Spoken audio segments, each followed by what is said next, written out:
Alright, people, what's up? Hey, ¿cómo está todos y todas? On est samedi soir, le 1er avril, people. So, je vais me faire. Je vais manger en même temps que de faire la vidéo. C'est bon? Ok. Alright. So, dans cette vidéo-ci que je veux faire, la première que j'ai faite, ça fait déjà un mois. J'ai pas vraiment pris le temps d'expliquer exactement qu'est-ce que je voulais faire, qu'est-ce que je voulais envoyer comme message aux gens. J'ai pas dit mon pourquoi, de qu'est-ce qui m'a amené à faire la vidéo. Ok? Donc, dans cette vidéo-ci, je vais vous expliquer d'où est-ce que mon ambition vient, mon intérêt, c'est quoi.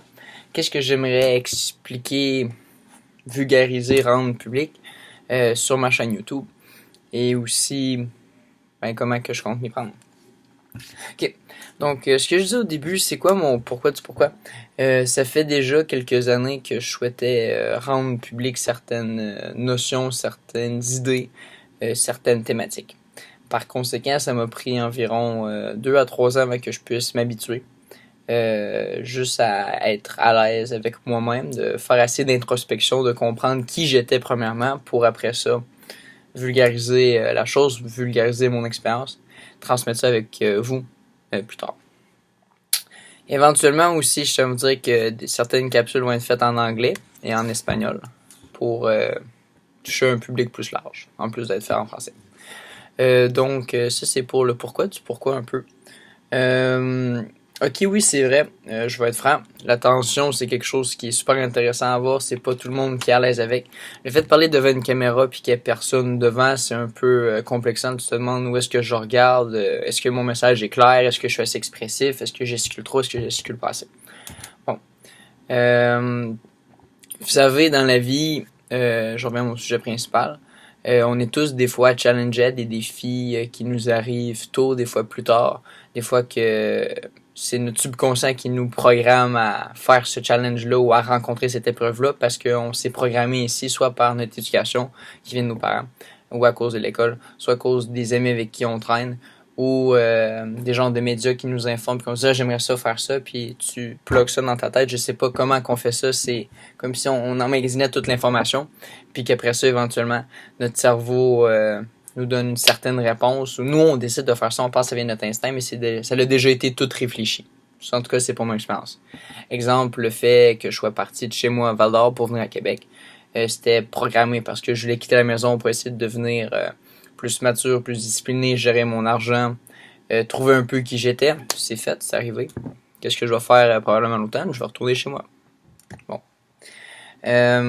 Une des choses que je vais partager dans des vidéos futures puis que je vais aborder un peu là vite fait, je souhaite parler un peu de certains sujets qui sont peut-être plus tabous dans la société ou des sujets qui sont plus qui sont moins exprimés.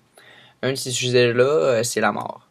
Les dommages collatéraux de comment faire un deuil, le processus cognitivo-comportemental, les différentes approches que moi j'ai faites. Moi, qu'est-ce qui est arrivé, le petit choc, c'est j'ai perdu mon père quand j'avais 14 ans. Le deuil est pas aussi intense que ce qu'il était, si je peux le qualifier ici, auparavant. Mais je tiens à vous dire que il y a certaines manières où il y a des outils que j'aimerais communiquer avec vous.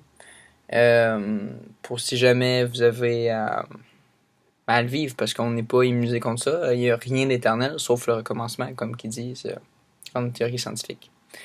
Ok, dans un autre ordre d'idée, une autre des choses que je voudrais partager avec vous également, c'est mon expérience. Qu'est-ce qui fait que moi, Victor Amel Alexievich, fait que je pense que mon message est important? Qu'est-ce qui me pousse à faire ces vidéos-là?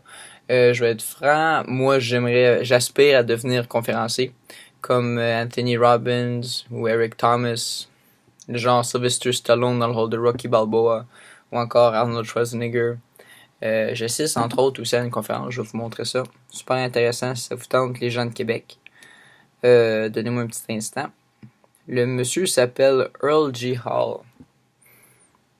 Ça va se donner au département pardon, du Palais Prince le 4 avril 2017 à 19h30. Manquez pas ça, ça vaut la peine. On va parler du bonheur. Justement, entre autres, dans ma poursuite, dans ma quête pittoresque, aventuresque, des plus fantastiques pour le bonheur, J'ai voulu m'aventurer. Je suis quelqu'un qui aime sortir de sa zone de confort, rencontrer des personnes, nouer des nouveaux contacts, des affinités, créer des liens. Parler à une personne, à tout le monde en fait. C'est justement ça. Euh, je parlerai éventuellement de mes origines dans une autre vidéo sous l'approche de qu'est-ce qui fait que je suis comme je suis. Une approche, moi je me dis, bon, est-ce que c'est parce que je suis multiethnique? Est-ce que c'est parce que j'ai été élevé de certaine manière, je sais pas, mais j'adore sortir de ma zone de confort, rentrer en contact avec des personnes que je connais pas, parce que ça me motive. Cette personne-là s'attend rien de moi, je m'attends rien de elle. C'est juste le contact de voir qu'est-ce que cet apport-là peut faire pour moi ou pour cette personne-là plus tard. Si il ou elle peut m'aider ou inversement, si je peux l'aider, parce que toute relation humaine étant basée sur un stimuli qui peut être conditionné, en tout cas chez moi, en rencontrant des gens, justement. Ben, c'est ça l'expérience, c'est la beauté de la vie, je trouve, parce que c'est quoi la vie sinon c'est juste que d'acquérir des connaissances, de se lever le matin, de travailler dans un bureau, toujours répéter la même routine. Si on n'est pas, on se challenge pas nous-mêmes, si on se pousse pas à sortir de notre zone de confort, si on fait pas des choses qu'on n'aimerait pas faire, parce que justement dans la vie, on n'est pas le maître de tout. Des fois, il y a des choses plus grandes que nous qui vont prédéterminer nos actions, nos paroles. Puis des fois, ben, on est en mesure nous-mêmes de choisir qu'est-ce qu'on peut faire ou qu'est-ce qu'on va dire. Transmettre un message. Transmettre de l'information. Bon, ça résume un peu ça. Plus tard, dans mes prochaines vidéos, qu'est-ce que je veux faire, c'est parler de certaines thématiques, un sujet par capsule vidéo. Les capsules vidéo, je vais essayer de pas faire ça comme la première, c'était 15 minutes, c'était assez long, je dirais. Les feedbacks qu'on m'a donné. Un peu axé sur la science politique, qu'est-ce que j'aimerais faire dans mes futures vidéos. Parler un petit peu de valeurs, d'éthique, de politique. Pas nécessairement d'histoire, mais un peu plus philosophique, psychologique. Toujours en lien avec les conférences, le self-empowerment, la motivation, qu'est-ce qui te drive, qu'est-ce qui fait en sorte que moi j'ai pas abandonné quand j'étais là. Parce que je vais être avec vous. J'ai déjà pensé à abandonner l'école à plus d'une reprise, pas au niveau du secondaire, mais au niveau collégial, le cégep. Je pensais aller faire du pack-sac, là je me rends compte finalement c'est à l'université. C'est pas que j'ai pas les compétences, mais je me sens pas à ma place. Je vois qu'il y a certaines choses qui sont mises en place. Les institutions, je parlerai pas de ça tout de suite, mais il y a mieux que ça, je pense. Surtout dans le cadre, si moi je veux devenir un conférencier, je veux devenir un entrepreneur, je vais être à mon propre compte. L'aide ou l'apport que j'ai cherché va dévier d'un chemin que si on dit ça, c'est l'axe principal, un point central, pour ceux qui restent à l'école pour aller chercher une formation comme médecin, avocat, professeur, tous des métiers qui ont besoin d'un diplôme. Bon, moi, devenir entrepreneur, c'est pas en ayant un diplôme en sciences économiques, en administration, en comptabilité, qui va certifier que je vais être un bon entrepreneur. Faut que je cherche l'expérience sur le terrain. Fait que je parlerai de ça éventuellement dans les prochaines vidéos. Et ben c'est ça. Je vous souhaite à tous et à toutes sur ce une bonne fin de soirée. Merci beaucoup. Bonne continuité. Et oubliez pas, j'aimerais que tout le monde partage le plus possible. Parlez-en à vos amis. Ça va être gros. Éventuellement, je vais être ailleurs. Quelque chose va arriver. Je le souhaite. J'en suis confiant. Je le certifie. C'est une promesse que je me fais. Et c'est ça. Fait que, keep it up. It's not about how hard you can hit. It's about how hard you can get hit by life and keep moving forward. That's how winning is done. Ça se passe entre les deux oreilles, guys. N'oubliez jamais ça. C'est la clé du succès. Fait que partagez. Merci beaucoup. Une bonne soirée à tous. Peace.